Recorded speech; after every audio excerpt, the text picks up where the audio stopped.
이봐, 이번 달 월급부터 돈 관리는 각자 하자고. 당신 먹여 살리는 거 이제 지긋지긋해. 남편은 그렇게 선언했다. 나는 기쁘게 동의했다.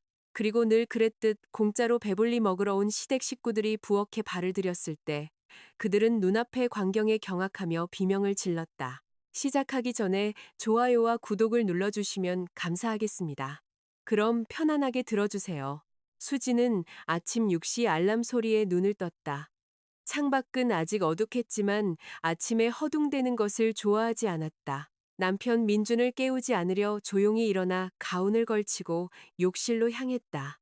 차가운 물이 남아있던 잠기운을 완전히 쫓아냈다. 그녀는 31살이었고 그중 8년을 대형 물류 회사에서 일했다. 물류 코디네이터로 시작해 현재는 국제 운송팀 과장직을 맡고 있었다. 월급은 500만 원이었고 분기별 보너스는 때때로 200만 원에 달하기도 했다. 컨테이너가 세관에 묶이거나 서류 처리 실수가 있거나 공급업체가 납기를 어기는 등 끊임없는 문제로 신경을 쓰는 일이었다. 하지만 수진에게는 신속하게 결정을 내리고 어떤 상황에서도 해결책을 찾아내는 능력이 있었다. 주방으로 가 커피 메이커 스위치를 켜고 냉장고에서 아침 식사 재료를 꺼냈다. 요리는 힘든 하루를 보낸 후 그녀가 긴장을 푸는 방법이었다. 채소를 썰거나 반죽을 섞는 동안 머리는 끝없는 전화와 이메일에서 해방되어 쉴 수 있었다. 주말에는 주방에서 5시간 동안 새로운 레시피를 시도하기도 했는데 그것은 진정한 기쁨을 가져다 주었다. 민주는 7시쯤 아직 잠이 덜 깬 부스스한 모습으로 주방에 나타났다. 건설 회사에서 설계 엔지니어로 일하고 있으며 월 수입은 350만 원이었다. 그들이 사는 도시에서는 나쁘지 않은 안정적인 급여였다. 5년 전 결혼했을 때 수지는 자신의 입장을 명확히 했다. 전통적인 역할 분담은 하지 않을 것이며 전업주부가 될 생각은 없다고. 민주는 그때 아무 생각 없이 동의했고 그녀가 그런 화제를 꺼내는 것 자체에 놀라는 눈치였다. 하지만 생활은 수진이 모든 집안일을 도맡아 하는 방향으로 흘러갔다. 의무감 때문이 아니라 그녀가 좋아했기 때문이다. 집이 깨끗하고 정돈되어 있으면 마음이 편안해졌고 요리는 취미가 되었다. 민주는 결코 그녀에게 이것들을 요구하지 않았고 그저 당연한 것으로 받아들였다. 오늘 아침 식사는 정성껏 끓인 소갈비찜과 계란말이, 그리고 가짜낸 오렌지 주스였다. 민주는 스마트폰으로 뉴스를 보며 말없이 식사했다. 수지는 커피를 다 마시고 남편을 바라보았다. 그는 생각에 잠긴 듯 보였지만 굳이 묻지 않았다. 누구나 생각할 거리는 있는 법이니까. 아침 식사 후 민준이 먼저 집을 나섰다. 9시까지 아침 회의에 참석해야 했다.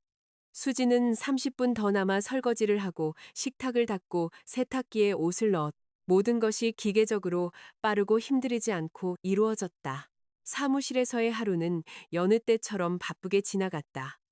중국 공급업체가 부품 선적을 늦추는 바람에 대체 운송 경로를 찾아야 했다. 세 번의 화상회의, 수십 통의 이메일, 통관 서류 조율 끝에 점심시간이 되어서야 문제가 해결되었다.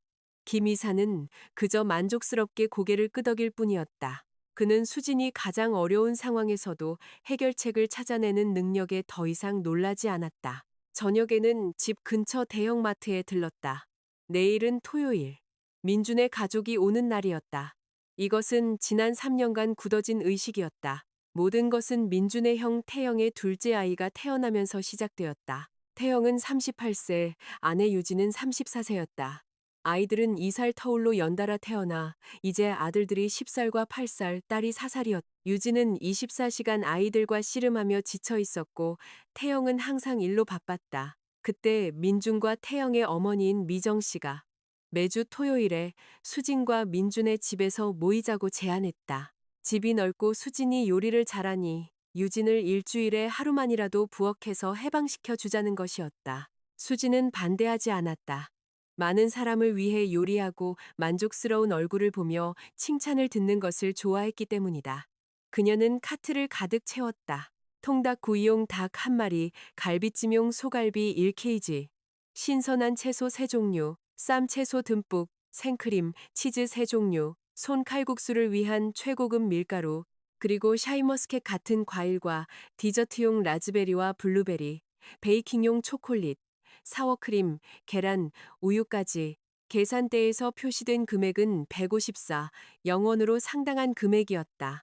수지는 카드로 결제하고 영수증을 받아 지갑의 다른 주머니에 넣었다. 그녀는 모든 영수증을 모아두고 한 달에 한 번 지출을 엑셀 파일에 정리하는 습관이 있었다. 인색해서가 아니라 돈이 어디로 가는지 아는 것을 좋아했기 때문이다. 그것은 상황을 통제하고 있다는 느낌을 주었다. 집에 돌아오니 민주는 이미 소파에 앉아 무릎에 노트북을 올려두고 있었다. 수지는 무거운 장바구니를 주방으로 옮겨 내용물을 정리하기 시작했다. 남편이 주방을 들여다보며 식탁 위에 넘쳐나는 식료품들을 둘러보았다. 내일 식구들 오는구나. 네, 형님네 식구들까지 다요. 많이 샀죠? 7명이잖아요. 우리 둘까지 합하면 9명이고. 보통 남은 음식을 일주일치 싹 가져가시니까. 민주는 고개를 끄덕이고 다시 노트북으로 돌아갔다. 수지는 식료품을 찬장에 정리하면서 머릿속으로 내일의 요리 계획을 세웠다. 먼저 닭을 오븐에 넣어야지. 이 시간은 걸릴 테니 닭이 익는 동안 갈비찜을 준비하고 그 다음에 샐러드랑 칼국수 디저트 순서로. 토요일은 이른 아침부터 시작되었다. 아침 8시 수지는 이미 앞치마를 두르고 주방에서 닭 손질을 하고 있었다. 집중하는 데 도움이 되는 조용한 재즈 음악을 듣고 있었다. 큰 머그컵에 커피를 가득 따라 마시며 요리 과정에 몰두했다. 닭 속에는 볶은 버섯과 양파, 치즈, 허브를 채웠다. 표면에는 향신료와 사워크림을 섞어 바르고 알루미늄 호일로 감싸 오븐에 넣었다. 닭이 익는 동안 갈비찜을 준비했다. 핏물을 뺀 갈비를 양념에 재우고 무, 당근, 대추와 함께 냄비에 앉혔다. 수지는 빠르고 능숙하게 움직였다. 손이 모든 동작을 기억하고 있었다. 민주는 11시가 다 되어서야 아직 잠이 덜 깬 얼굴로 홈웨어 바지에 구겨진 티셔츠 차림으로 주방에 나왔다. 가스레인지 위에서는 이미 3개의 냄비가 끓고 있었고 오븐에서는 갈비찜이 맛있게 익어가고 있었다. 식탁 위에는 샐러드용으로 썬 채소가 산더미처럼 쌓여 있었다. 식욕을 돋우는 냄새가 진동했다. 뭐 도와줄 거 없어? 거실 테이블 좀 준비해 줄래요? 새 식탁보는 찬장에 있어요. 위칸에서 꺼내면 돼요. 그는 순순히 수저를 놓으러 갔다. 수지는 디저트로 만들 커스터드 크림 과일 타르트를 위해 생크림을 휘젓고 있었다. 막 타르트 위에 신선한 라즈베리를 올리고 있을 때 인터폰이 울렸다. 시계는 정확히 오후 1시를 가리키고 있었다. 시댁 식구들은 항상 정시에 도착했다. 시어머니 미정 씨가 가장 먼저 들어왔다. 58세로 다부진 체격에 짧은 머리를 하고 항상 불만스러운 표정을 짓고 있는 사람이었다. 그녀의 손에는 큰 가방이 들려 있었다. 수지는 그 안에 음식을 싸갈 빈 반찬통이 들어있다는 것을 알았다. 그 뒤로 키가 크고 마른 지친 기색의 시아주버니 태영이 들어왔고 눈 밑에 다크서클이 짙은 창백한 얼굴의 동서유진과 새 아이가 뒤따랐다. 남자아이들은 바로 장난감이 있는 방으로 달려갔고 여자아이는 엄마의 치마를 꼭 붙잡고 있었다. 수지는 음식 접시를 날라 식탁에 차리기 시작했다. 황금빛 껍질에서 향긋한 육즙이 흘러나오는 로스트 치킨, 맛있게 졸여진 소갈비찜, 신선한 채소와 리코타 치즈 샐러드, 잡채, 해파리 냉채, 향긋한 멸치 육수로 끓인 손칼국수, 아직 따끈한 갓 구운 빵, 신선한 채소 스틱, 디저트로는 눈을 뗄 수 없을 만큼 아름다운 과일 타르트가 준비되었다. 미정 씨는 품평하듯 식탁 주위를 한 바퀴 돌며 모든 음식을 확인했다. 수고했네. 닭은 참 잘 구워졌구나. 근데 갈비찜은 좀 더 푹 익혔어야지. 잡채도 간이 좀 싱겁고. 먹을 만은 하네. 수지는 말없이 미소 지었다. 시어머니는 항상 흠잡을 곳을 찾아냈다. 그것이 그녀의 특징이었다. 먼저 인색한 칭찬을 한 후 반드시 비판을 덧붙였다. 예전에는 짜증나지 않았는데 오늘은 왠지 마음이 따끔했다. 식사는 시끄럽고 길게 이어졌다. 남자아이들은 방 사이를 뛰어다녔고 식탁으로 부르려면 10번은 소리쳐야 했다. 여자아이는 빵 말고는 아무것도 먹으려 하지 않고 떼를 썼다. 어른들은 각자의 이야기를 하며 식사했다. 태영은 직장에서의 고충을 토로했다. 상사는 불가능한 것을 요구하고 마감은 닥쳐오고 팀은 따라오지 못한다고 했다. 유진은 아이들을 제대로 돌봐주지 않는다고 생각하는 유치원 선생님과의 갈등에 대해 낮은 목소리로 이야기했다. 미정 씨는 쥐꼬리만 한 연금에 대해 한탄했다. 40만 원으로 어떻게 살아? 물가는 매일 오르는데. 민주는 대부분 침묵을 지키며 간간히 의례적인 말을 덧붙일 뿐이었다. 수진도 조용히 앉아 그들을 관찰했다. 사람들이 자신이 만든 음식을 먹는 모습을 보는 것을 좋아했지만 오늘의 즐거움은 예전과 같지 않았다. 식사 후 모두가 배불러 의자에 기대 앉았을 때 미정 씨는 늘 그랬듯 가방에서 반찬통을 꺼냈다. 크고 작은 플라스틱 용기들이었다. 그녀는 체계적으로 남은 음식을 담기 시작했다. 닭 반마리를 한 통에, 남은 갈비찜 전부를 다른 통에, 잡채 전부, 샐러드 반, 남은 칼국수와 국물, 빵 전부를. 수지는 자신이 5시간과 15만 원 이상의 돈을 들여 만든 음식이 포장되어 떠날 준비를 하는 것을 말없이 지켜보았다. 예전에는 이것이 평범해 보였다. 음식이 남아버려지는 것보다 차라리 시댁 식구들이 가져가는 것이 낫다고 생각했다.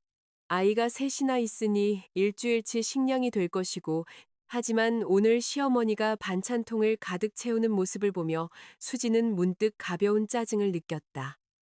칼국수면이 굵다는 말 때문이었을까? 갈비찜에 대한 지적 때문이었을까? 아니면 단순히 3년간 쌓인 감정 때문이었을까? 시댁 식구들은 저녁 6시쯤 돌아갔다. 민주는 식탁을 치우고 식기세척기를 돌리는 것을 도왔다.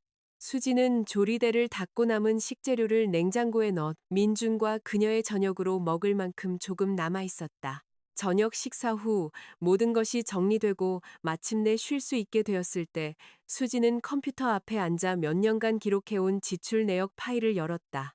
대학 시절 돈이 부족해 10원 단위까지 아껴야 했던 때부터 생긴 습관이었다. 오늘의 식비 154 영원을 입력했다. 그리고 단순한 호기심에 지난달 시트를 열어 주말 식사 비용을 훑어보기 시작했다. 126 영원, 132 영원, 150 영원, 143 영원, 165 영원. 숫자들이 눈앞을 스쳐 지나갔다. 수지는 계산기를 열어 더하기 시작했다. 지난 1년간 민준의 가족을 위한 주말 식사만으로 720만 원이 넘는 돈을 썼다. 그녀는 의자 등받이에 기대어 화면을 응시했다. 720만 원이 넘는 돈. 이것은 두 사람의 평소 식비, 공과금, 생필품, 옷, 생일이나 명절에 보내는 선물 등은 제외한 금액이었다. 수지는 지금까지 민준의 가족에게 구체적으로 얼마를 쓰는지 계산해 본 적이 없었다. 그저 장을 보고 요리하며 그 과정을 즐겼을 뿐이다. 하지만 지금 이 금액을 흑백으로 명확히 보고 나니 마음속에서 무언가 변했다. 분노나 서운함을 느낀 것은 아니었다. 수지는 원래 잘 화내지 않았다. 비효율적이고 에너지를 낭비하는 일이라고 생각했기 때문이다. 하지만 균형이 깨졌다는 기묘한 느낌이 들었다. 그녀는 돈, 시간, 노력을 쏟아부었고 그 대가로 받는 것은 칼국수면이 굵다는 지적이었다. 하지만 이것은 그저 스쳐 지나가는 생각일 뿐이었다. 수지는 파일을 닫고 기지개를 켜고 둔 등을 풀었 일어나서 자신과 민준을 위한 가벼운 저녁을 준비하러 갔다. 점심에 먹고 남은 닭고기를 넣은 채소 수프였다. 민주는 거실에서 축구를 보고 있었다. 그녀는 허브티 한 잔을 들고 그 옆에 앉았다. 하루는 여느 때처럼 지나갔. 특별한 일은 아무것도 일어나지 않았. 다음 주 수지는 민준이 어딘가 생각에 잠겨 있다는 것을 알아차렸다. 저녁에 퇴근하고 돌아오면 말없이 저녁을 먹고 스마트폰을 들고 앉아 미간을 찌푸리며 무언가를 오래 읽고 있었다. 수지는 특별히 주의를 기울이지 않았다. 누구나 각자의 일과 생각이 있는 법이니까. 수요일 밤 그들이 저녁을 먹고 있을 때 민준이 갑자기 입을 열었다. 김대리가 재미있는 이야기를 해줬어. 김대리? 누구? 새로 온 동료야. 한 달 전에 우리 부서로 옮겨왔는데 돌싱이야. 41살 정도 됐나. 수지는 고개를 끄덕이며 샐러드를 계속 먹었다. 그래서 그 사람이 무슨 얘기를 했는데? 자기 이혼 얘기를 했는데 재산 분할할 때 아내가 아파트 절반을 가져갔대. 지난 5년간 전혀 일 안 하고 집에만 있었는데 말이야. 심지어 자기 몫의 위자료까지 받을 수 있을 거라고 생각했나 봐. 상상이 돼? 아이 양육비가 아니라 자기에 대한 위자료를 말이야. 그럴 수도 있겠죠. 그런데 말이야, 그 사람이 그러는데 가장 큰 문제는 공동생활비 통장을 썼던 거래. 모든 돈을 한 곳에 모아두니까. 이혼할 때 법원에서 아내에게 절반의 권리가 있다고 판결이 났다는 거야. 수지는 접시에서 눈을 들어 남편을 쳐다보았다. 그 얘기를 나한테 왜 하는 거예요? 그냥 경험을 공유하는 거지. 만약 각자 돈 관리를 했다면 이혼이 훨씬 간단했을 거래. 각자 자기 돈을 가지니까 아무런 요구도 할 수 없잖아. 그렇군요. 그 사람은 아예 요즘 부부들은 각자 돈 관리를 하는 게 낫다고 생각하더라고. 각자 책임지고 자기가 얼마를 어디에 쓰는지 아니까 통제도 없고 다툼도 없다고. 수지는 말없이 샐러드를 다 먹고 냅킨으로 입을 닦았다. 민준 씨, 나한테 하고 싶은 말이 있으면 그 동료 얘기로 돌려 말하지 말고 그냥 직접 말해요. 아니, 그냥 혼자 생각해 본 거야.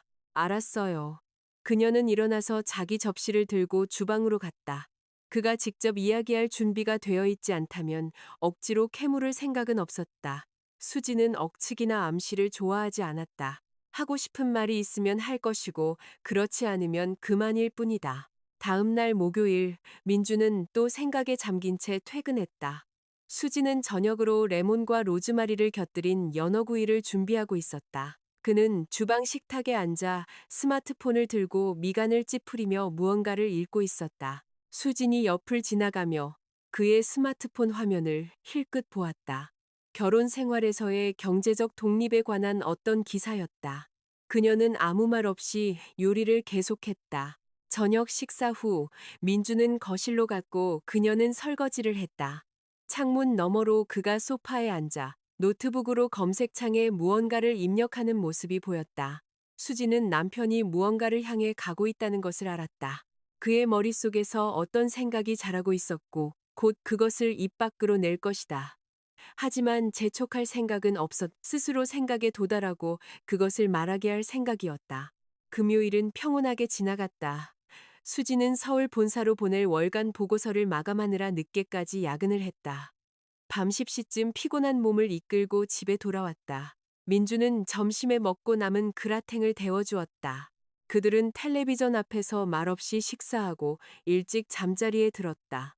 토요일 아침은 다시 시댁 식구들을 맞이할 준비로 시작되었다. 수지는 8시에 일어나 커피를 마시고 신선한 생선을 사러 시장에 갔다. 무지개송어 구이를 요리해보기로 했다. 예전부터 크림 소스와 케이퍼를 곁들인 새로운 레시피를 시도해보고 싶었다. 시장 좌판 사이를 돌아다니며 가장 신선한 생선을 골랐다. 무지개 송어는 킬로그램당 45영원으로 비쌌다. 2kg을 샀다. 채소, 허브, 치즈, 크림도 샀다. 총 138영원을 썼다. 집에 돌아와 주방에서 마법을 부리기 시작했다. 무지개 송어는 손질해서 내장을 제거하고 레몬 슬라이스와 딜로 속을 채워야 했다. 크림, 화이트 와인, 케이퍼, 마늘로 소스를 만들었다. 생선을 오븐에 넣고 정기적으로 소스를 끼얹으며 구웠다. 감자와 버섯을 넣은 미트 그라탱과 세 종류의 샐러드, 신선한 레몬과 민트로 만든 수제 레모네이드도 준비했다. 오후 1시가 되자 식탁은 완벽하게 차려졌다. 시댁 식구들은 제 시간에 도착했다. 미정 씨는 곧장 주방으로 들어와 냄새를 맡았다. 생선 냄새가 나네. 무지개 송어 요리했니? 비쌌을 텐데. 수지는 대답 없이 깨끗한 샐러드 볼에 샐러드를 옮겨 담았다. 시어머니는 잠시 서 있다가 거실로 들어갔다. 식사는 여느 때처럼 시작되었다. 모두 먹으면서 칭찬했다. 무지개 송어는 정말 훌륭했다. 부드럽고 촉촉했으며 은은한 크림 맛이 일품이었다. 아이들도 볼이 터져라 먹었다. 유진은 레시피를 물었다. 태영은 말없이 먹었지만 만족한 표정이 역력했다. 물론 미정 씨는 소스가 좀 더 걸쭉했으면 좋았겠다거나 레모네이드에 레몬을 너무 많이 넣었다고 지적했다. 하지만 이것은 이미 전통이 되어버렸다. 시어머니는 칭찬만으로는 끝내지 못했다. 수지는 들으면서 이 식사에 14만 원 가까이와 5시간을 썼다고 생각했다. 그리고 그 대가로 받는 것은 소스의 농도에 대한 지적이었다. 모두가 디저트까지 다 먹었을 때 미정 씨는 반찬통을 꺼내려 가방에 손을 뻗었다. 하지만 음식을 담기 전에 그녀는 갑자기 수진을 향해 돌아섰다. 수진아. 너 요즘 젊은 부부들이 각자 돈 관리하는 거 아니? 막 빈 접시를 치우던 수지는 걸음을 멈추고 시어머니를 빤히 쳐다보았다. 각자 돈 관리요? 그래. 각자 자기 돈은 자기가 관리하고 쓴다는 거지. 생각보다 엄청 편하대. 누구한테 편하다는 말씀이세요? 둘 다한테 편한 거지. 생각해봐. 부부가 돈을 합쳐서 쓰면 갈등이 생기기 쉽잖아. 한 사람은 더 많이 쓰고 다른 사람은 적게 쓰고 그러면 불만이 생기기 시작하는데 각자 관리하면 각자 책임지니까 싸울 일도 없고. 수지는 천천히 접시 더미를 식탁에 내려놓았다. 어디서 그런 글을 읽으셨어요? 인터넷에서. 요즘 결혼 생활에서의 경제적 독립에 대한 글이 많더라고.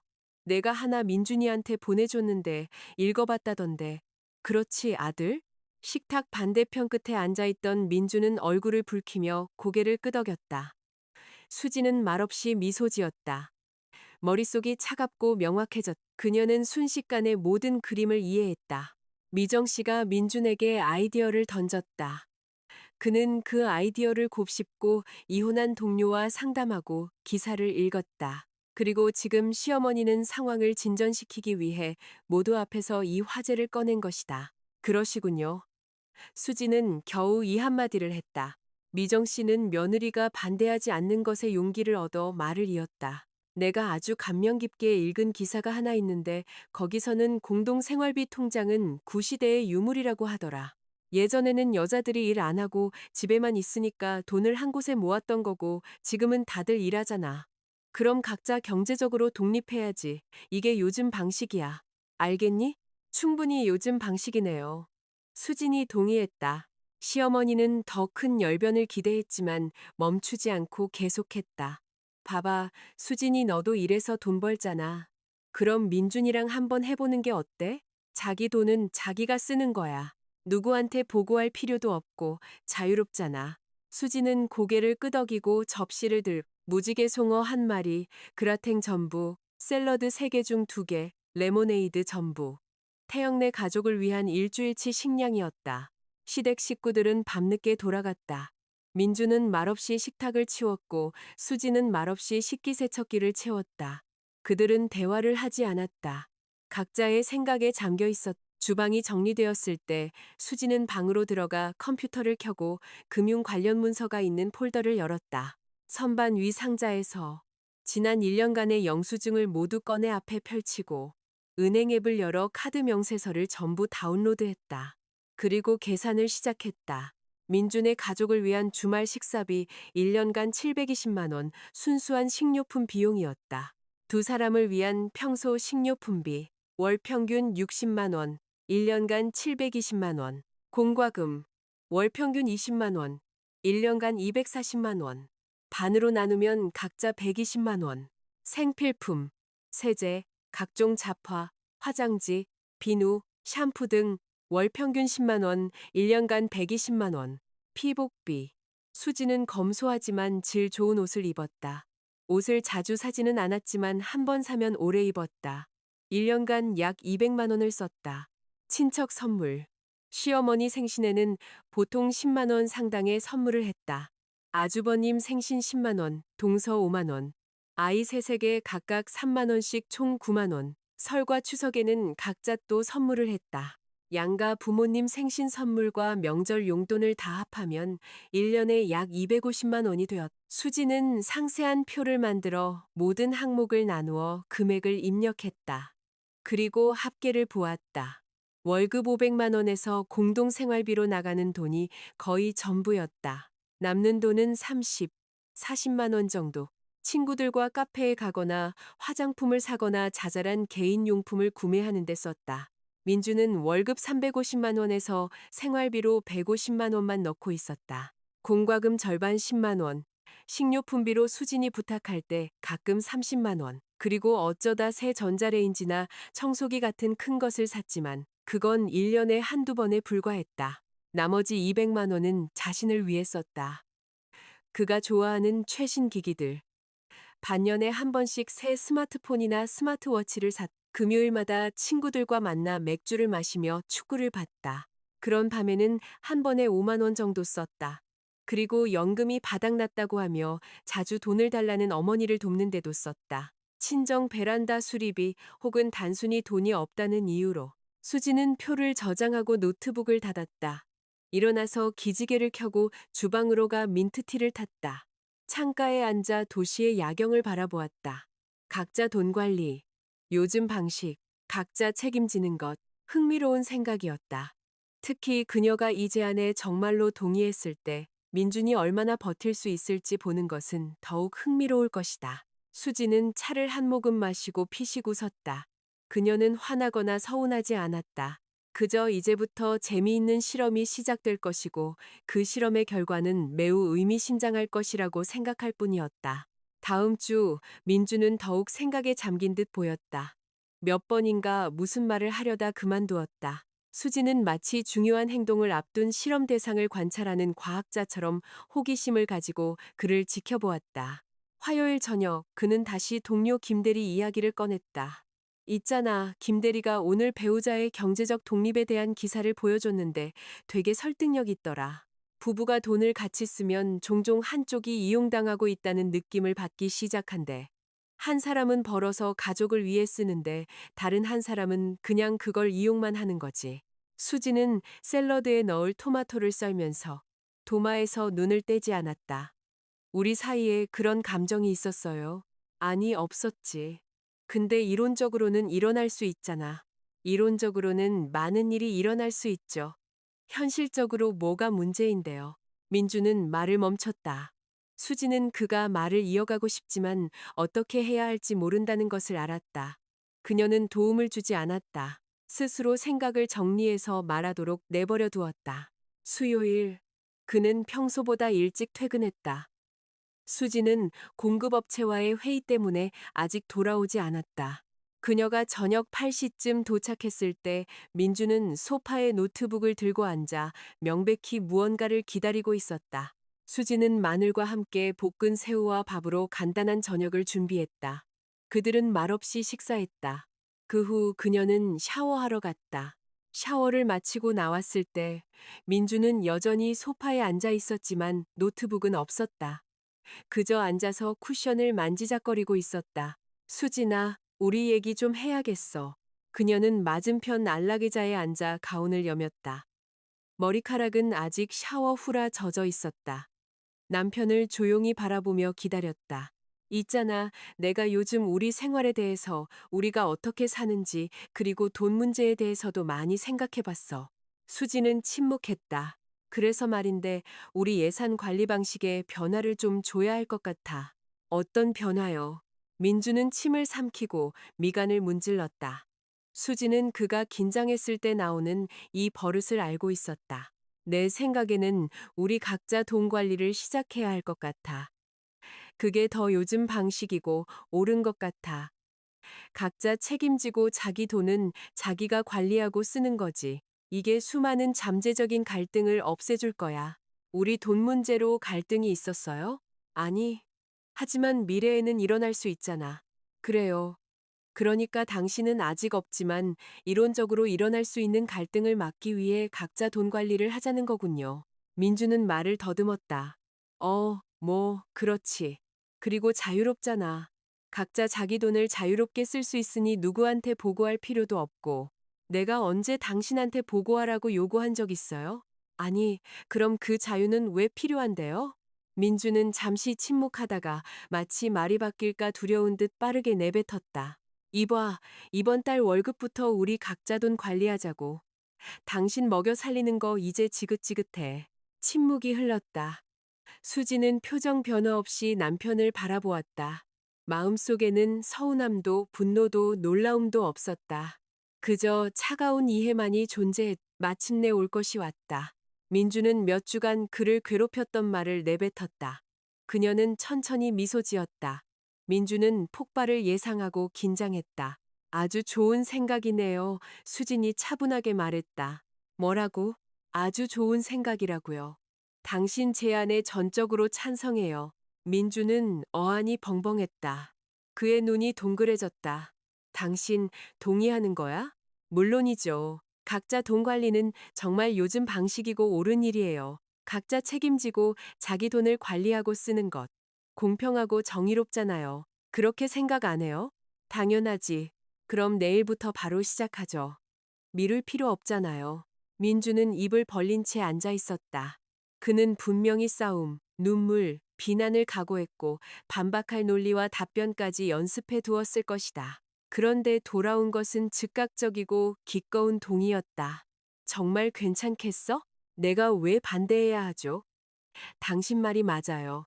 누구나 경제적으로 독립해야죠. 내일부터 새로운 생활을 시작하는 거예요. 당신이 이런 제안을 해줘서 기뻐요. 수지는 일어나서 그에게 다가가 뺨에 키스했다. 잘 자요, 여보. 난 내일 일찍 일어나야 해서. 그녀는 침실로 들어갔고 민주는 완전히 혼란스러운 채 소파에 남겨졌다. 그는 기뻐해야 할지 경계해야 할지 알 수 없었다.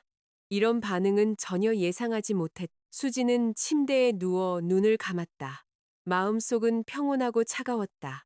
민주는 각자 돈 관리를 원했다. 그는 그것을 모든 파생 효과와 함께 완전히 얻게 될 것이다. 내일은 새로운 생활이 시작되고 그 생활은 아주 흥미로운 것이 될 것이다. 수지는 화나지 않았다. 그녀는 참고 사는 여자가 아니었다. 그녀는 행동하는 사람이었다. 차갑고 계산적이고 효과적으로. 그리고 민주는 곧 자신이 요청한 것을 한 글자도 틀림없이 그대로 받았다는 것을 깨닫게 될 것이다. 목요일은 여느 때와 다르게 시작되었다. 수지는 평소 시간인 아침 6시에 일어났다. 조용히 일어나 욕실에서 샤워하고 침실로 돌아와 정장을 입고 머리를 단정하게 빗었다.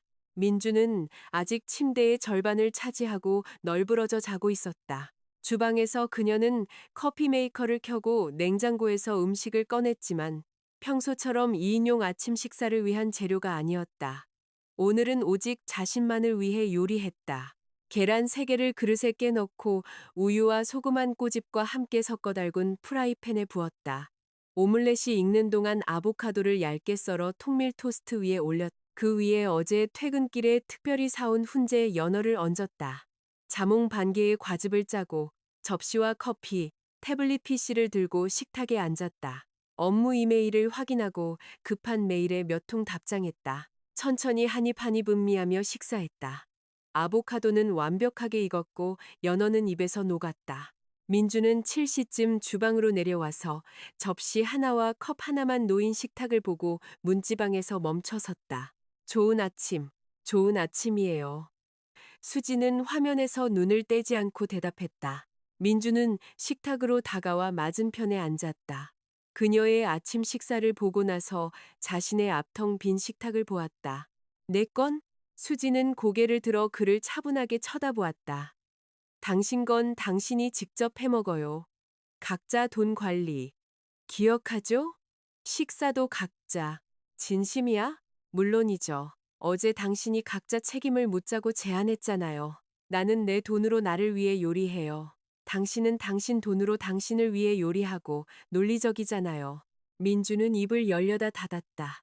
일어나서 냉장고로 다가가 문을 활짝 열었다. 선반 위에는 용기와 식료품이 놓여 있었고 각각의 것에는 큰 글씨로 수진이라고 쓰인 밝은 분홍색 스티커가 붙어 있었다. 이게 뭐야? 전부 표시해둔 거야? 당연하죠. 이건 내 돈으로 산 내 식료품이에요. 각자 돈 관리는 분리된 보관을 요구해요. 당신 식료품은 당신이 직접 사면 돼요.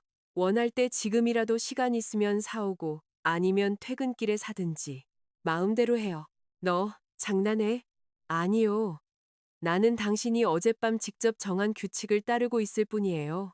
각자 돈 관리는 각자 책임을 진다는 의미 아니었나요? 아니면 당신이 의도했던 게 다른 거였어요?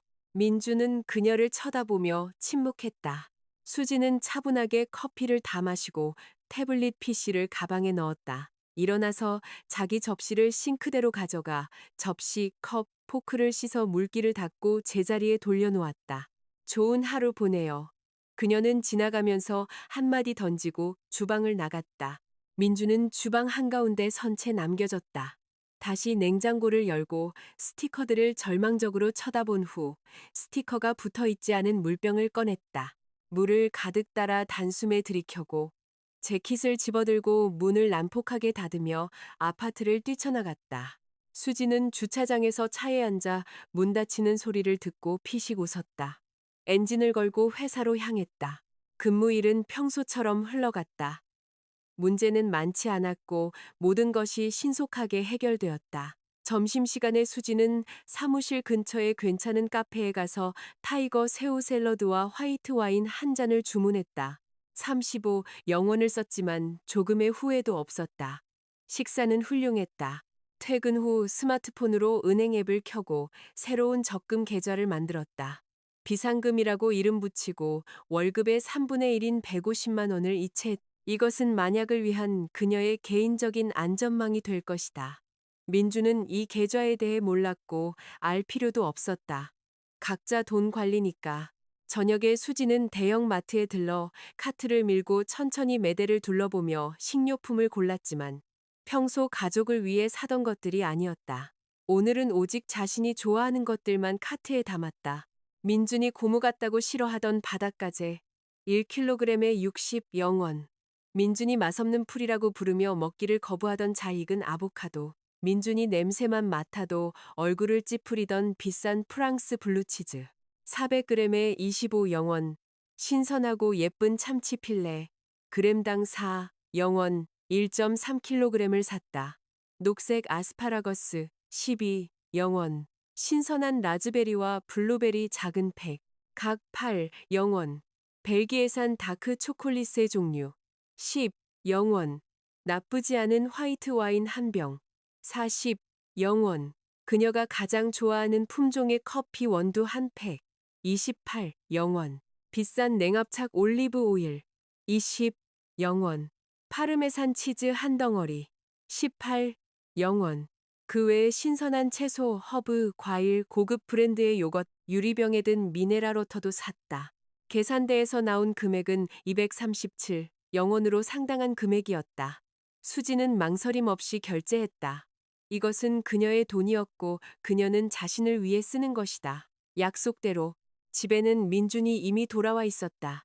그는 어두운 얼굴로 소파에 앉아 스마트폰을 보고 있었다. 수지는 무거운 장바구니를 들고 그를 지나쳐 주방으로 갔다. 그는 도와주려고 일어나지도 않았다. 그녀는 쇼핑한 것들을 정리하기 시작했다. 새우와 생선은 예전에 쓰지 않던 냉동고 위 칸에 넣었다. 봉투에 수진이라고 쓰인 밝은 스티커를 붙였다. 아보카도, 치즈, 채소, 베리는 냉장고의 다른 선반에 넣었다. 역시 모두 스티커를 붙였다. 초콜릿, 커피 원두, 비싼 올리브 오일도 마찬가지였다. 오는 길에 생활용품점에서 산 작은 선반 캐비닛을 꺼냈다. 주방에서 바로 조립해서 구석에 세우고 냉장이 필요 없는 식료품을 그 안에 옮겨 담았다. 문을 닫고 작은 자물쇠로 잠갔다. 열쇠는 얇은 목걸이에 꿰어 목에 걸었다. 마침 민준이 주방으로 들어와 자물쇠가 달린 캐비닛을 보고 그것을 빤히 쳐다보았다. 이건 또 뭐야? 내 식료품 캐비닛. 누가 실수로 남의 것을 먹지 않도록 자물쇠까지 걸었다고. 진심이야. 각자 돈 관리는 명확한 구분을 요구하잖아요. 오해가 생기는 걸 원치 않아요. 수진아, 너 제정신이야? 충분히요. 당신은 저녁 먹을 거 사왔어요? 민주는 침묵했다. 그는 퇴근 후에 정말로 마트에 들렀지만 뭘 사야 할지 몰라 막막하게 서 있었다. 결국 가장 간단한 것들만 냉동 만두 한 봉지, 식빵, 버터, 싼 소시지, 마요네즈, 약 15영원을 썼다.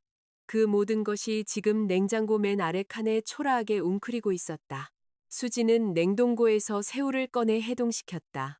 새우가 녹는 동안 아보카도, 방울토마토, 양상추를 썰고 루꼴라를 더했다. 새우는 올리브 오일에 마늘과 레몬즙을 넣고 볶았다. 양상추 위에 얹고 아보카도와 토마토를 곁들였다.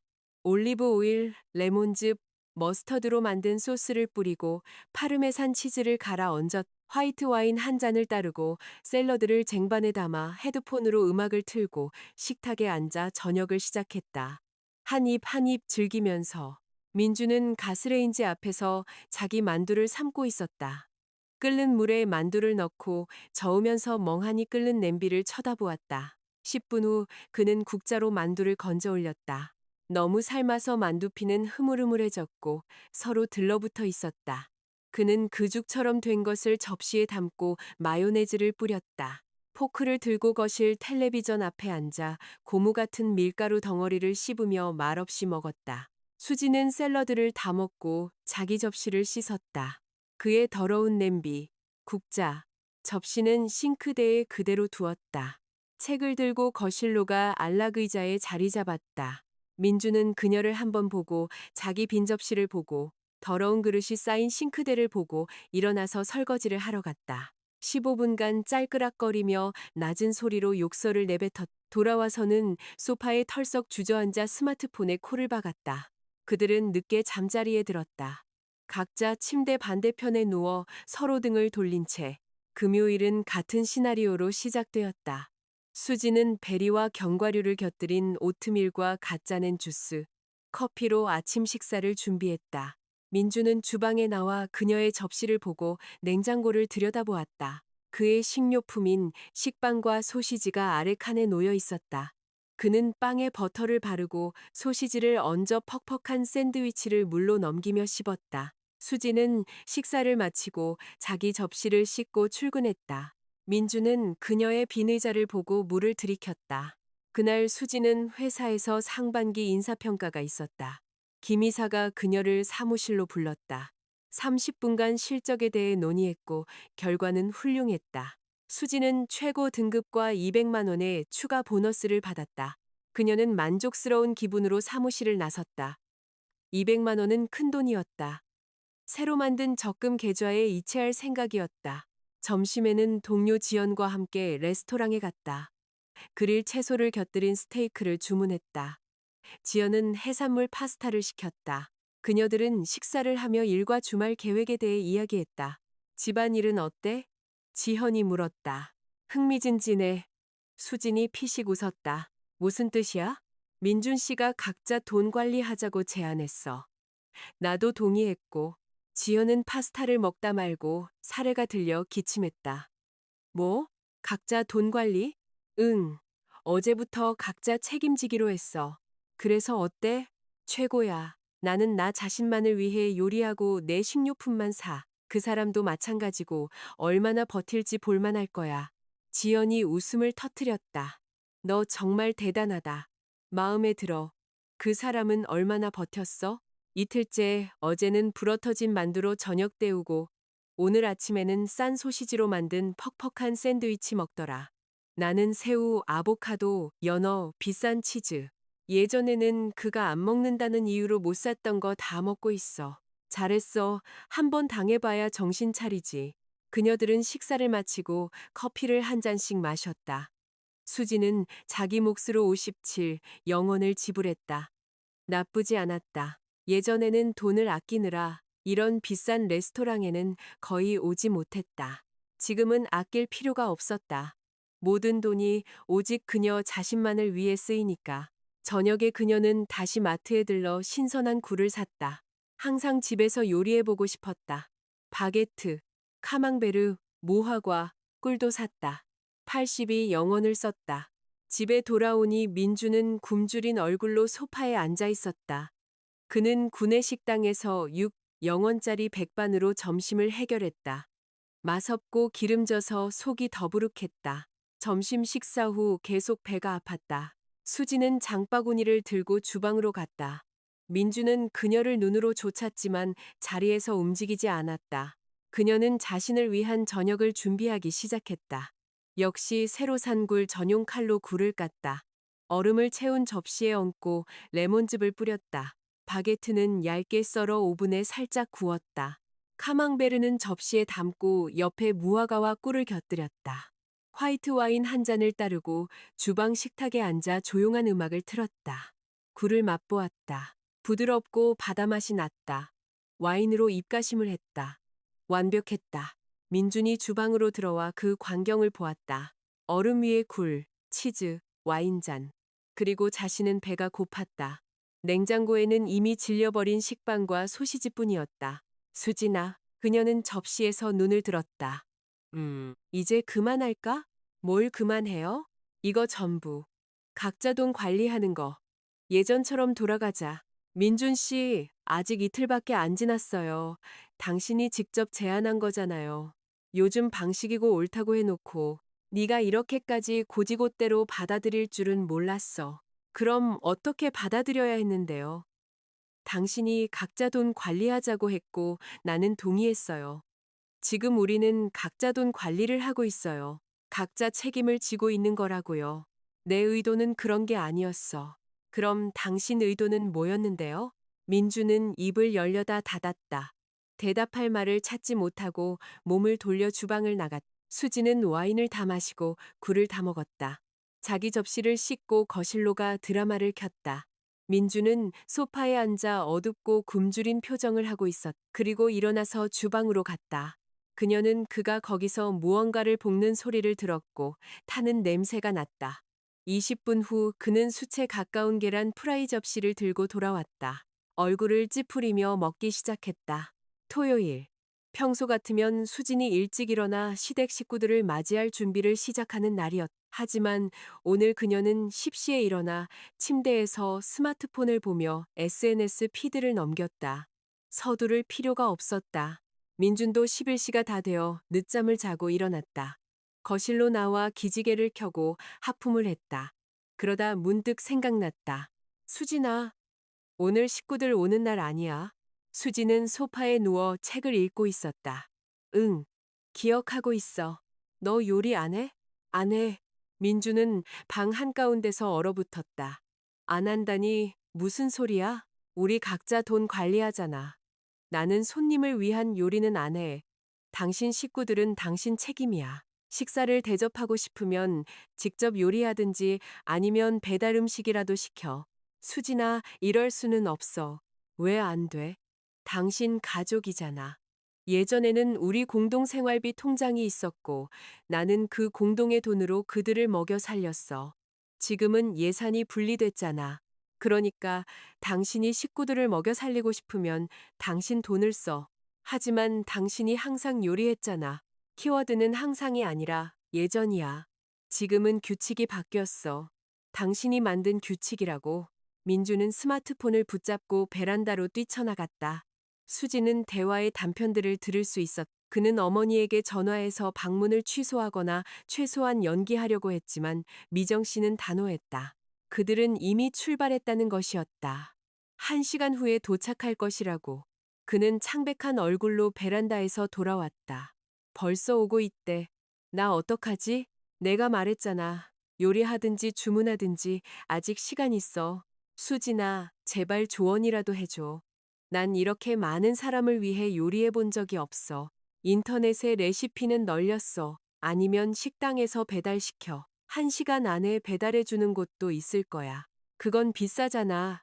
직접 요리하는 게 싸지. 선택해. 민주는 잠시 아파트 안을 오락가락 하다가 재킷을 집어들고 문 밖으로 뛰쳐나갔다. 수지는 현관문이 난폭하게 닫히는 소리를 들었다. 그리고 그의 차 엔진이 걸리는 소리가 들렸다. 그녀는 태연하게 책을 계속 읽었다. 40분 후 민주는 거대한 장바구니를 들고 돌아왔다. 주방으로 달려가 정신없이 내용물을 식탁 위에 쏟아부었다. 마트에서 산 플라스틱 용기에 담긴 완제품 샐러드, 냉동 피자 3판, 냉동 치킨 윙, 냉동 감자튀김, 포장된 김밥, 쇼트케이크. 그는 오븐을 최고 온도로 켜고 모든 것을 닥치는 대로 넣기 시작했다. 피자는 한 철판에, 치킨 윙은 다른 철판에, 감자튀김은 세 번째 철판에, 모든 것을 동시에. 수지는 물을 마시러 주방에 들어왔다가 이 수라장을 보고 코웃음을 치고 나갔다. 민주는 팽이처럼 뱅글뱅글 돌면서 오븐을 열었다 닫았다 했다. 어떤 것은 타고 어떤 것은 설익은 채로 남아 있었다. 정확히 오후 1시에 인터폰이 울렸다. 수진이 문을 열었다. 문 앞에는 빈 반찬통이 든 가방을 든 미정 씨와 태영, 유진, 그리고 새 아이가 서 있었다. 시어머니가 들어오며 코를 킁킁거렸다. 냄새가 좀 이상하네. 수진이 너뭐 만들었니? 아무것도 안 했어요. 어서 오세요. 들어오세요. 미정 씨는 며느리를 이해할 수 없다는 듯이 쳐다보며 거실로 들어갔다. 책을 들고 다시 소파에 앉은 수진을 보았다. 너 손님이 왔는데 토요일에 책이나 읽고 있니? 네, 읽고 있어요. 재미있는 책이거든요. 들어와 앉으세요. 시댁 식구들은 거실로 들어와 소파에 앉았다. 아이들은 바로 장난감이 있는 방으로 달려갔다. 태영과 유진은 서로 얼굴을 마주 보았다. 평소 같으면 그들이 도착할 무렵에는 식탁이 이미 차려져 있었는데 거실은 텅 비어 있었다. 민준이 땀에 젖어 붉어진 얼굴로 주방에서 뛰쳐나왔다. 자, 다 됐어요. 준비할게요. 그는 음식 접시를 나르기 시작했. 구매한 용기 그대로 놓인 샐러드. 그는 그것들을 제대로 된 그릇에 옮겨 담지도 않았다. 반은 타고 반은 설익은 피자. 어떤 것은 새까맣고 다른 것은 속이 얼어있는 치킨 윙. 한 덩어리로 엉겨 붙어버린 감자튀김. 밥알이 사방으로 흩어진 망가진 김밥. 이 모든 것을 식탁 위에 늘어놓았다. 미정 씨는 이 광경을 경악하며 쳐다보았다. 아들아, 이거 네가 요리했니? 네, 뭐 사서 데웠어요. 수진이는? 수진이는 요리 안 했어? 왜? 수지는 책에서 눈을 떼고 시어머니를 차분하게 쳐다보았다. 저희 각자 돈 관리하잖아요. 기억하세요? 3주 전에 저한테 그게 얼마나 편하다고 말씀하셨잖아요. 민준 씨가 시어머님 조언을 받아들였어요. 이제 우리는 각자 책임집니다. 저는 제 돈으로 저를 위해 요리하고 민준 씨가 손님을 대접하고 싶으면 자기 돈으로 요리하는 거예요. 하지만 우리는 가족 아니니? 시어머님은 민준 씨 가족이죠. 그리고 그는 시어머님께 얼마든지 쓸 수 있어요. 자기 돈으로요. 저는 반대 안 해요. 하지만 제 돈은 제 돈이에요. 미정 씨는 입을 열었지만 말을 찾지 못했다. 태영이 피식 웃었다. 유진은 웃음을 참기 위해 입술을 깨물었다. 식사는 무거운 침묵 속에서 시작되었다. 모두 마지못해 식탁에 앉았다. 샐러드는 맛이 없었. 가게에서 산 맛없는 품질이 의심스러운 마요네즈가 들어간 샐러드였다. 피자는 탄맛 때문에 쓰고 치킨 윙은 고무 같았고 감자튀김은 굳어있고 속은 차가웠다. 김밥은 부서져서 먹기 힘들었다. 아이들은 이것을 먹기를 거부했. 막내딸은 울음을 터뜨렸다. 평소처럼 제대로 된 음식을 원했다. 유진이 아이를 달래려 했지만 아이는 큰 소리로 울었다.